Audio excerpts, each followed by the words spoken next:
और मुझे बड़ी खुशी है कि आप हमारी दावत पर तशरीफ़ लाए और आपने पार्टी को टिकट के लिए अप्लाई किया। तो मुझे इस बात की खुशी है कि बहुत अरसे के बाद आज आपसे रूबरू मुलाकात हो रही है। मेरी अपनी भी बड़ी ख्वाहिश थी कि कोई ऐसा मौका मिले कि हम आमने सामने गुफ्तगू करें, बैठे एक दूसरे को देखें और एक दूसरे की बातें भी सुने। तो अल्लाह ताला इसी बहाने वो दिन लाया है कि आज अटक, चिकवाल, तलागंग और जेलम हमारे सामने बैठे हैं। इससे पहले हमने रावलपिंडी डिस्ट्रिक्ट को डिस्कस कर लिया था, क्योंकि ये अच्छा खासा तवील क्योंकि अपना मामला था, तो फिर हमने सोचा इसको दो हिस्सों में स्प्लिट करें और पहले रावलपिंडी डिस्ट्रिक्ट को कर लें, फिर बाकी जो अजला हैं डिवीज़न के उनको कर लें। तो बहरहाल बहुत गैप के बाद आपसे मुलाकात हो रही है।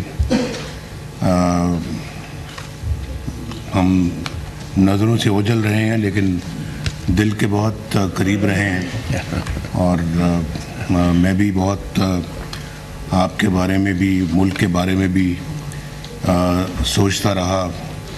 मैंने बड़ा याद रखा हर मामले को, हर अपने दोस्त को, अपने साथी को मैं भूला नहीं और वहाँ से कौम के लिए भी दुआ और दवा जो भी मैं कर सकता था वो करने की कोशिश करता रहा।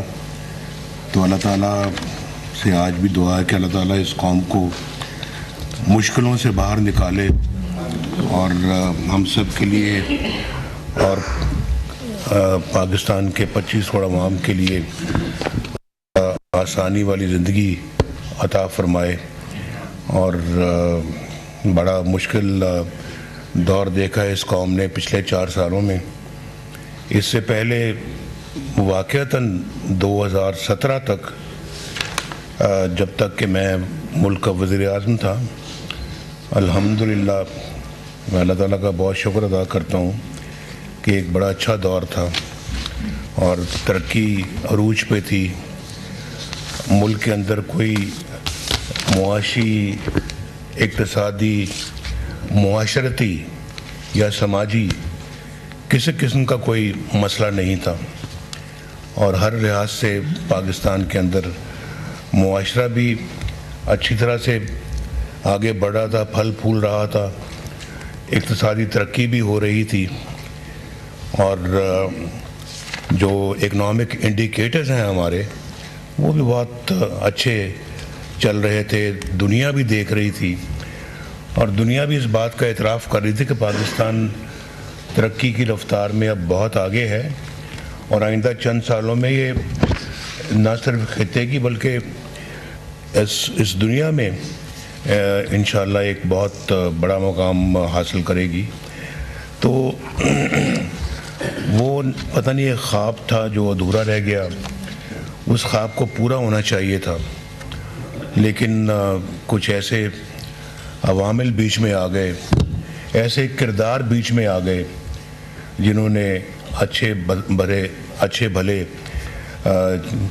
चलते एक भागते पाकिस्तान को, एक दौड़ते हुए पाकिस्तान को उन्होंने बिल्कुल ठप करके रख दिया। और आपने देखा कि इकॉनमी भी हमारी उसी वक्त से जो है ना वो नीचे की तरफ जा रही है, चली गई। उसी वक्त से हमारा जो है वो इक़्तिसादी तरक्की भी हमारी बिल्कुल बंद हो गई। उसी वक्त से जीडीपी रेट जो हमारा जो है ग्रोथ रेट जो है वो भी नीचे गिर गया और फिर उसी दिन से हमारा रुपया भी जो है वो कमज़ोर होना शुरू हो गया। और उस वक्त आप देखें ना 4 साल रुपया एक जगह पे रहा है और उसमें अपना कोई कमी बेशी नहीं आई। 4 साल, आज तो 4-4 घंटे बाद, उसके बाद 4-4 घंटे बाद रुपया जो है ना अपनी जगह से हिलता रहा। और जब ये करेंसी आपकी डिस्टेबलाइज होती है तो फिर आपकी हर चीज़ डिस्टेबलाइज होनी शुरू हो जाती है। आज अगर गरीबों के लिए महंगाई इस मुल्क के अंदर अगर है, अब पाकिस्तान के अवाम के लिए, उसकी बुनियादी वजह यही है कि आपकी इकॉनमी मिसमैनेज हुई। और ये सही आप इसका इदराक करें कि मिसमैनेजमेंट कब से शुरू हुई है। ये 2019 से शुरू हुई और फिर शहबाज साहब ने कब लिया अपने 2022 तक तो बहुत ज़्यादा जो है वो गिरावट हो गई थी हर चीज़ में। 2022 तक तो हर चीज़ का बट्टा बैठ गया था और उसको ना आके तो ये अपना संभालते तो मुल्क डिफ़ॉल्ट हो चुका था। तो मुझे समझ नहीं आती कि यानी इस तरह के अनाड़ी के हाथ में इस मुल्क की बागदौड़ कैसे सुपुर्द कर दी जाती है, कैसे दे दी जाती है। एक अच्छे भले लोगों से, अच्छी भली हुकूमत से आप अपने इख्तियार दे के एक अनाड़ी के हाथ में दे दें। और ये आपने आपकी आंखों ने देखा है 2013 से लेके 2017 तक जब मुस्लिम लीग नून की गवर्नमेंट थी, नवाज शरीफ वज़ीर आज़म था, तो मुल्क तरक्की की रफ्तार में कैसे दौड़ रहा था, पूरी कौम ने देखा है। और उस वक्त ये बातें हो रही थी 2017 में, हालांकि इलेक्शन 2018 में होना था। मैं जब वज़ीर आज़म था कि जी अगली टर्म भी PMLN जीत रही है। ये 2016-17 में ये बातें शुरू हो गई थी और हमने 2013 में ये शहबाज साहब भी, ये बाकी साहबान भी, डार साहब भी, मैं नाम सबके नहीं लेता, बहुत सारे हजरात ने मुझे कहा जी कि आप बस इलेक्शन की कैंपेन में 2013 में आप कहें जी हम बिजली जल्द से जल्द लेके आएंगे, लोड शेडिंग का जल्द से जल्द खात्मा करेंगे। और आप कह दें, आप 6 महीने कह दें, आप 1 साल कह दें। तो मैंने कहा भाई ना 6 महीने में ये मुमकिन है, ना ये 1 साल में मुमकिन है, इसको वक्त लगेगा। और मैं ऐसी कोई बात कभी नहीं कहूँगा और ना मैं कहने का आदी हूँ जो मैं समझता हूँ कि ये मुमकिन नहीं है, मैं कैसे कह दूँ। तो मैंने इलेक्शन में फ़ैसला किया कि मैं लोगों के साथ सच बोलूँ और मैं कोई उनको चक्करबाजी ना करूँ, सबज़बाग ना दिखाऊँ, कोई धोखा फ्रेब फ्रॉड ना करूँ। मैं उनको कहूँ कि मैं अपने दौर में, हम अपने 5 साला दौर में इंशाल्लाह इस लोड शेडिंग का ख़ात्मा करेंगे। मुझे कहने लगे नहीं नहीं ये तो बहुत लोग मायूस हो जाएंगे, वो कहेंगे ये तो 5 साल लग जाएंगे हमें मज़ीद, कोई इंतज़ार नहीं करेगा। मैंने कहा फिर जो काम मैं 5 साल से पहले समझता हूँ कि नहीं हो सकता तो मैं कैसे कहूँ, मैं नहीं कह सकता।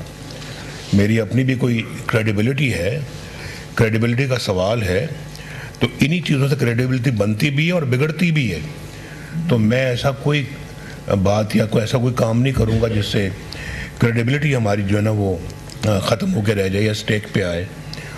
तो मैंने कहा, इलेक्शनों में कह दिया मैंने कि जी हम 5 साल में अपने इस दौर में करेंगे। तो अल्हम्दुलिल्लाह लोगों ने वोट दिया, लोगों ने हमारी साबका कारकर्दगी की बिना पे वोट दिया और हर दफ़ा अल्लाह के फजल करम से हम आए, हमने अच्छे अच्छे काम किए, मुल्क व कौम की तरक्की वाले काम किए और हर दफ़ा हमें निकाल दिया गया।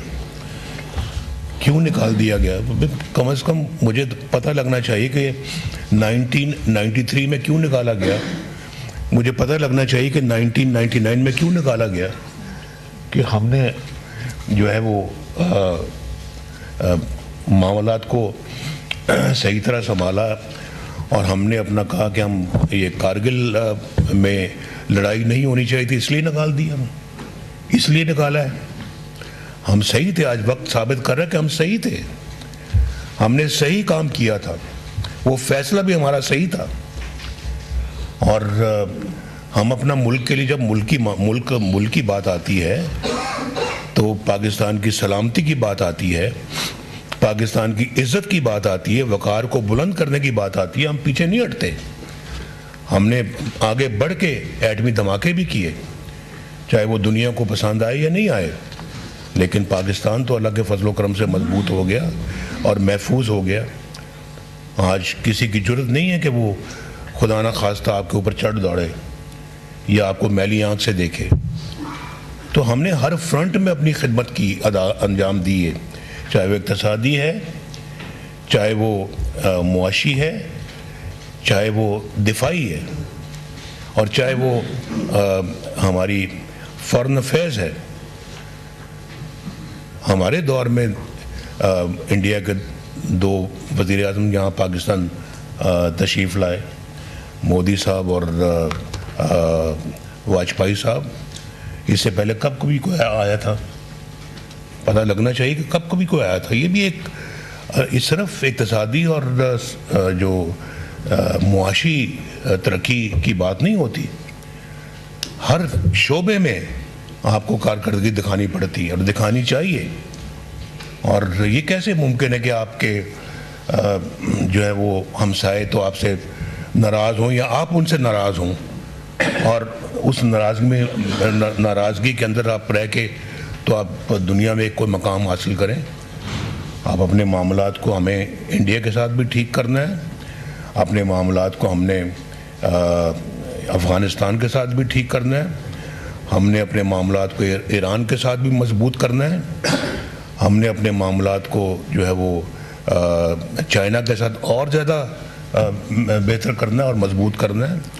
यहाँ तो हमारे पीछे सीपैक को भी सैबोटाज करने की कोशिश की गई, और जो सीपैक खुद मुझे आके चाइना के प्रेसिडेंट ने कहा, इन्होंने शी पिंग ने, तो उन्होंने मुझे खुद आके कहा कि mister Nawaz Sharif, this is a gift for you from China. तो अब इससे बड़ी एजाज़ की क्या बात हो सकती है? उसको सैबोटाज करने की इन्होंने कोशिश की। उस अपना प्रोग्राम में कितने बड़े मंसूबे पाकिस्तान में लगे। और हमने यहाँ पे, मैं एक छोटी सी फिर दोबारा मिसाल देता हूँ। पिछले 70-50 साल से ये बातें हो रही थी कि मुल्क में कोयला है, इस कोयले से हमें बिजली बनानी चाहिए और इस कोयले का इस्तेमाल होना चाहिए, ये पाकिस्तान की अपनी मादनियात है, अपनी दौलत है। तो बातें ही बातें होती रहीं, कभी किसी ने किया कुछ नहीं। और कोयला बनाने के लिए हमने फर्नेस ऑयल बाहर से इंपोर्ट करना ज़्यादा मुनासिब और ज़्यादा जायज़ समझा। फॉरेन एक्सचेंज खर्च करके को हम फर्नेस ऑयल ला रहे हैं और उसको जलाकर हम अपना बिजली बना रहे हैं। इतना महंगा तेल से हम उसको चलाते रहे, फर्नेस ऑयल से चलाते रहे, और उसके बाद हमने ना ज़्यादा तवज्जो दी अपने ये इस पे डैम्स बनाने पे, ना बिजली पे तो कोई तवज्जो दी, ना किसी और अपना, ना सोलर पे इतनी कोई लेट तवज्जो दी।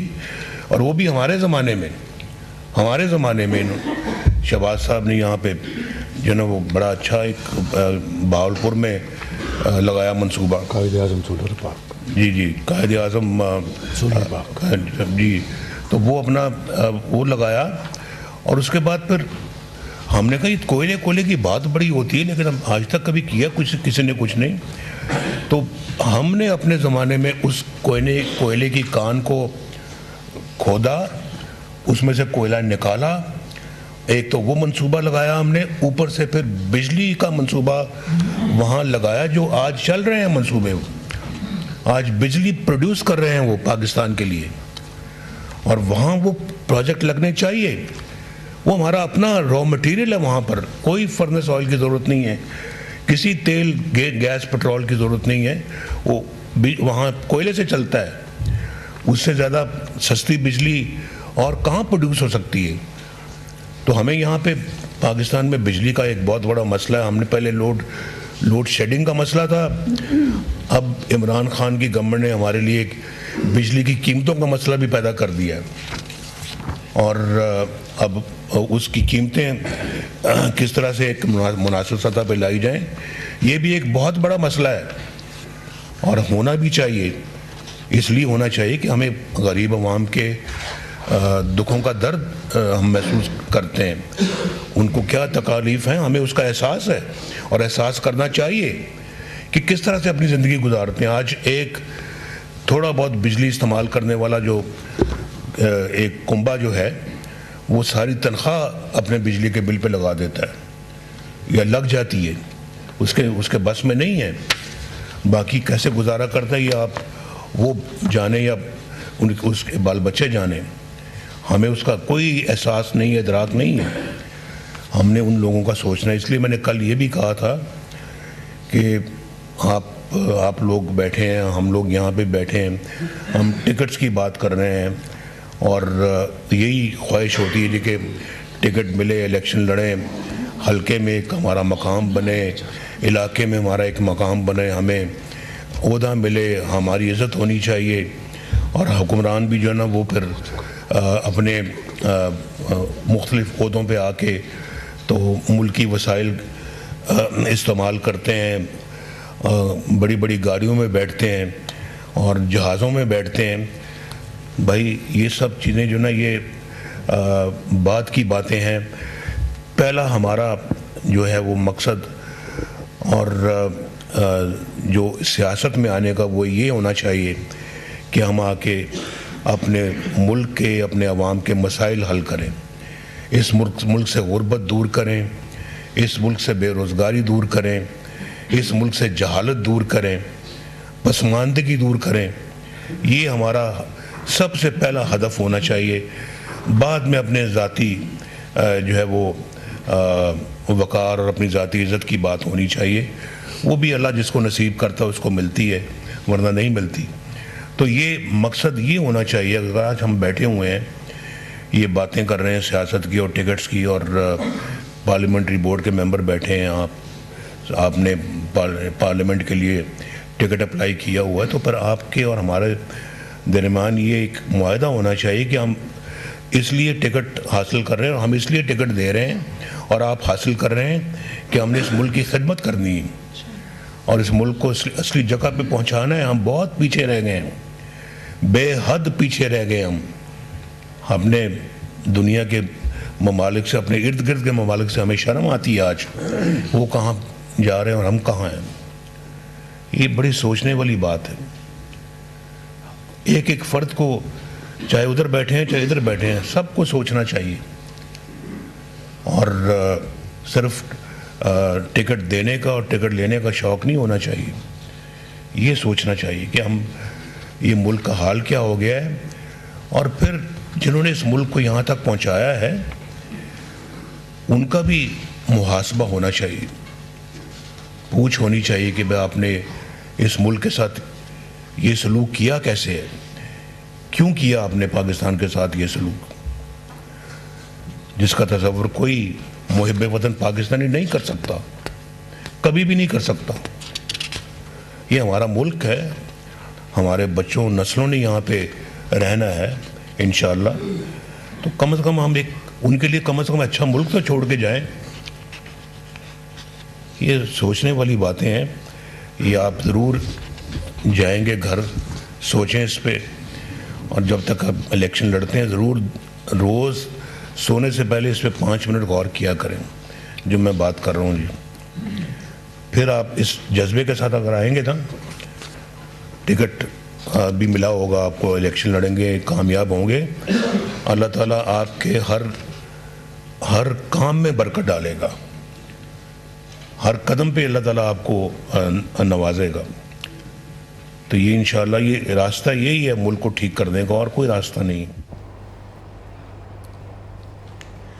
कायद नून लीग नवाज शरीफ पार्लिमानी बोर्ड के इजलास से खिताब कर रहे थे। उनकी जानिब से कहा गया कि कारकुनान हमेशा मेरे दिल के बहुत करीब रहे हैं, हमेशा मुल्क और कौम के लिए जो कर सका वो करने की कोशिश की है। कौम ने पिछले 4 साल बहुत मुश्किल दौर देखा है। उनकी जानिब से कहा गया कि हमारे दौर में मुल्क तरक्की कर रहा था, कुछ अनासर ऐसे आए जो मुल्क की तरक्की की राह में रुकावट बने। उन्होंने कहा कि हमारे दौर में मायशत बेहतर और मुल्क की तरक्की उरूज पर थी। आज भी दुआ है कि अल्लाह इस कौम को मुश्किलात से निकाले। हमारे दौर में मुआशरा हर लिहाज से आगे बढ़ रहा था। उन्होंने कहा कि मुझे कहा गया कि कह दें लोड शेडिंग 6 माह में ख़त्म कर देंगे। मैंने कहा कोई ऐसी बात नहीं करूँगा जिससे साख मुतासिर हो।